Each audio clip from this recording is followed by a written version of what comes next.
Bonjour François. À plusieurs reprises dans cette chronique, j'ai évoqué la bataille législative pour obliger la restauration collective publique à introduire au minimum 20% d'alimentation bio et locale dans les menus.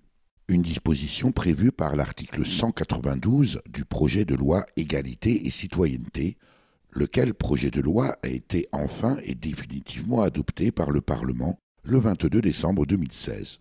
Au journal officiel, c'est la loi numéro 2017-86 du 27 janvier 2017 relative à l'égalité et à la citoyenneté. Nous ne pouvions que nous réjouir de l'aboutissement de ce combat, porté notamment par la députée Europe Écologie Les Verts de Dordogne, Brigitte Allain, permettant tout à la fois aux enfants des cantines scolaires d'avoir accès à une nourriture plus saine, au moins pour 20% du contenu de leur assiette, et de soutenir une agriculture non polluante respectueuse de l'environnement. Qui plus est, une disposition qui permet un égal accès à une alimentation saine et de qualité pour les citoyens concernés par la restauration collective sur les territoires, pile dans l'objectif de la loi. C'était sans compter sur l'extrême vigilance des parlementaires, toujours à la pointe lorsqu'il s'agit de défendre l'état de droit, ceux-là même qui luttent de toutes leurs forces contre l'évasion fiscale et les emplois fictifs d'assistantes parlementaires.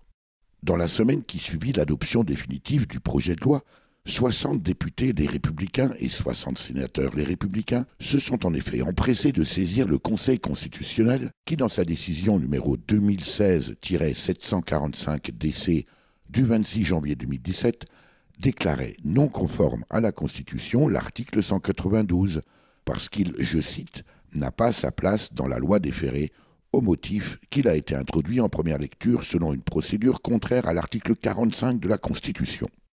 Pour mémoire, François, je rappelle que l'article 45 de la Constitution permet au gouvernement, en cas de désaccord entre les deux chambres, de donner le dernier mot à l'Assemblée nationale. La chose est technique, j'en conviens, et le Conseil constitutionnel n'a fait que son job de juriste. D'ailleurs, la question n'est pas là. En réalité, les 120 parlementaires, les républicains, se sont engouffrés dans cette faille pour éviter le développement de l'agriculture bio en France. Et comme il faut bien manger tous les jours, vous vous doutez bien, François, que c'est l'agriculture chimique qui continuera à fournir les 20% d'aliments légalement prévus bio et locaux, mais que vous n'aurez pas dans l'assiette. Et n'allez pas croire mon propos partisan. Le fait est que les 120 parlementaires évoqués appartiennent au parti des Républicains.